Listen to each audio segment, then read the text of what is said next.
My name is Chris Dufala, and this is my conversation with Artaxis. This year's topic is industry and its many implications in the ceramic art world of today. The work I make is an amalgam of objects that reflect an imitation of reality. The physical appearance of these works belie their actual material nature, much as the objects they represent belie their inevitable push towards planned obsolescence and the paradox of convenience. Primary influence is the worn surface and forms of last century industry. The leftover parts of a bygone era of commerce and the exploitations of natural resource. The works I create often reference common everyday objects. They are based on my idea that the convenience of appliance is a misleading push towards planned obsolescence. I see my work as tools and utensils that are no longer relevant due to the advancements of technology. With the unique ability to translate a simulated surface, the imagery of the ceramic sculpture distorts the authenticity of the object. The shift in my process arose from the DIY principle of repairing a heater core in my Toyota Tacoma. As the parts I removed lay on the ground before me, I saw the wisdom in the assembly line.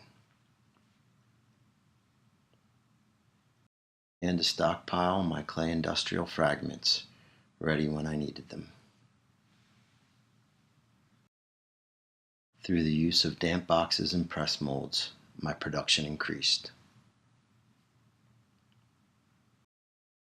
Once the parts were glaze fired, I could begin to assemble the sculpture by hand, much as the actual object I was portraying had been done.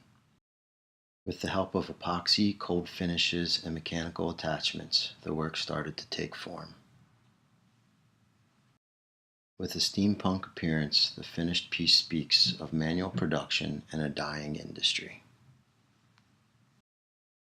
I choose to recreate objects in which repairs can be performed and parts replaced. Upon closer inspection, random hardware supplements original design. As the Kirby salesperson proclaims, this vacuum will last forever. To understand my work, I'll speak of an iron pour that took place in Latvia, a former Eastern Bloc nation of the Soviet Union. The need arose to fabricate the steel equipment necessary for the pour. There were no metal warehouses to buy new steel. Instead, members of the pour crew went into the woods and took the scrap metal they needed from old Soviet heavy equipment. They made what they needed from the parts of the old. I imagine this is the scrapyard where my work begins.